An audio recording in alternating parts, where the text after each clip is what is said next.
Selanjutnya jawaban kami tentang yang disebutkan bahwa Rasulullah itu ketika sholatnya diam, dikatakan karena berdialog dengan Allah. Betul. Rasulullah itu memuji Allah. Rasulullah dikatakan bahwa ketika sholat, apa yang dilakukan Rasul ketika sujud, misalkan ijlalan, kemudian wazullan wa inkisaran baina yaday rabbi, sajdatan la yarfa'u ra'sahu hatta yalqahu, yaitu ketika sholat adakan dialog, adakan pemujian kepada Allah, ada merendahkan hati di hadapan Allah, dan ada khauf kepada Allah, ada menghinakan diri di hadapan Allah. Lalu beliau mengucapkan subhana rabbil a'la wa bihamdi dan seterusnya. Atau ketika beliau mengatakan Allahumma laka raka'tu wa bika amantu wa laka aslamtu khashi'a laka sam'i wa basari wa mukhi wa azmi wa asabi. Beliau ungkapkan bahwa beliau itu khusyuk, takut, khauf, hub dan seterusnya. Itu yang dinyatakan Rasulullah sehingga agak lama.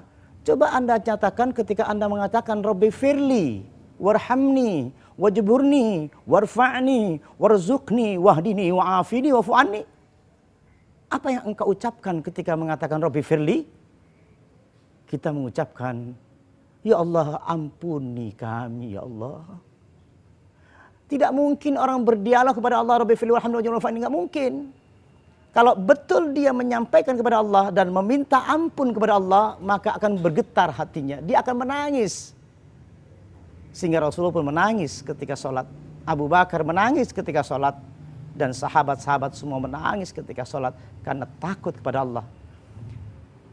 Kemudian, apakah Rasulullah itu sholat diamnya lama itu disebut membaca Quran karena lama? Tidak.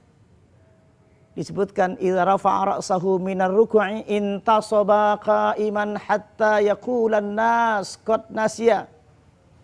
Beliau itu ketika sami Allahu liman hamidah, beliau berdiri lama mengucapkan Rabbana walakal hamd mil'us samawati wa mil'ul ardi wa mil'u ma syi'ta min syai'in.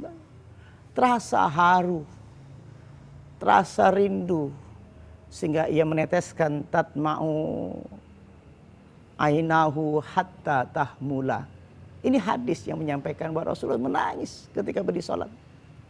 Wa kana idza rafa'a ra'sahu minas sajdati makatha hatta yaqulan nas.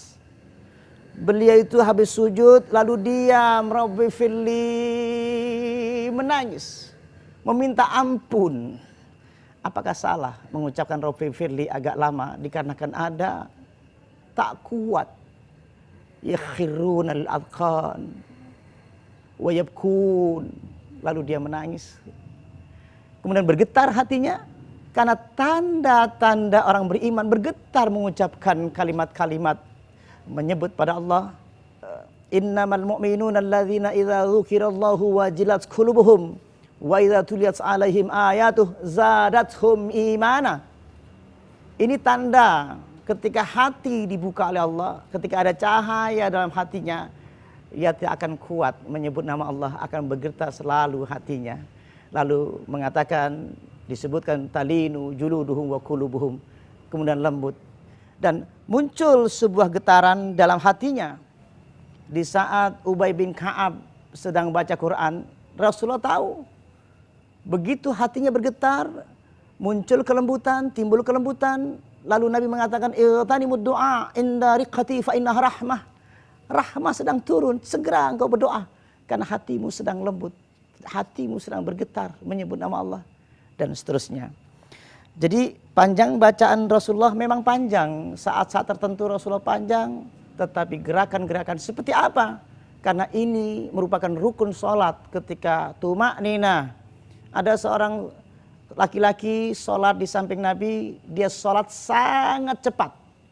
Dia sangat cepat. Lalu beliau mengucapkan salam kepada Rasulullah. Assalamualaikum Rasulullah, waalaikumsalam, sholat itu. Lalu Nabi mengatakan, irji' faradda innaka lam tusalli. Kembali, ulangi, kamu sesungguhnya belum sholat. Sampai 3 kali, Faradda, innaka lam tusalli. Lalu seorang sahabat itu bertanya, seorang laki-laki itu bertanya, "Ya Rasulullah, bagaimana kami sholat dengan benar? Alimni, ajari kami." Maka Nabi mengajarkan, "Idza qama ila sholati fakabbir, tsumma qra' ma tayassara minal Qur'an." Di sini pun diam. Saktatani, saktatun inda iftitahi shalah, wa saktatun inda faragha minal qira'ah. Beliau diam ketika iftitah, kemudian setelah baca Quran, beliau diam lagi. Kemudian sumarka hatta tatma'inna raki'an. Kemudian rukuklah engkau sehingga betul-betul engkau rukuk betul. Sampai kana idza rafa'a raka'a basata zahrahu wa sawwahu hatta law subba 'alaihi al-ma' lastaqarra. Apabila Rasulullah mengatakan, Rasulullah itu kalau ketika salat rukuknya ya luruskan tulang belakangnya ya, dan lalu luaskanlah seandainya air diletakkan di atas punggungnya atau tulang belakangnya ketika rukuk, maka air itu tidak tumpah. Bagaimana jika saya tidak melakukan hal ini? Nabi bersabda, "Lau mata hadza ala halihi hadhihi mata ala ghairi millati Muhammadin sallallahu alaihi wasallam." Jika dia sholatnya tetap tak bagus rukuknya sampai mati, dia bukan termasuk umatku. Dikuatkan oleh hadis, la yanzurullahu ila salati rajulin la yuqimu sulbahu baina ruku'ihi wa sujudihi. Allah tidak mau tengok, tak mau lihat ruku seseorang yang tidak lurus rukuknya dan tidak lurus ketika sujudnya. Jadi Nabi setiap kalau Anda mencoba rukuk dengan benar, fadha rahataika ala rukbataika thumma farrij asabi'aka thumma mkuth, diam, hatta ya'khudha kullu 'udwin ma'khadahu, sehingga tulang-tulang engkau pada tempat tumaknina yang betul tumaknina. Apakah salah orang mengajarkan sholat macam ini? Apakah ini disebut bid'ah? Membuat-buat agama baru dalam sholat? Tidak. Kami menjalankan hukum-hukum yang benar. Kemudian yang selanjutnya adalah Pak Ustadz Abu Sangkan dikatakan memesongkan tujuan sholat itu sendiri, yaitu mempermasalahkan getaran kalbu. Bagaimana kita menjadi orang mukmin? Tanda-tanda mukmin itu adalah ada getaran kalbu. Taksyairu minhu juludul ladzina yakhshawna rabbahum thumma talinu juluduhum wa qulubuhum. Seluruh sahabat pun demikian. Ketika disebut nama Allah, ia bergetar kulitnya. Kana ashabu Rasulillah SAW tatma'u a'yunuhum wa taksyairu juluduhum 'inda sima'il Qur'an. Bergetar kulitnya karena takut pada Allah, karena rasa takut pada Allah. Rasa takut itu ada di kalbu. Kalau tidak ada rasa takut, tidak ada iman, dia tak bergetar dan tidak keluar air mata karena hatinya membatu, hatinya mengeras. Kami melatih orang-orang yang hatinya membatu untuk melunakkan jiwanya, melunakkan hatinya, dan kita tidak merubah syariat yang sudah disepakati oleh ulama.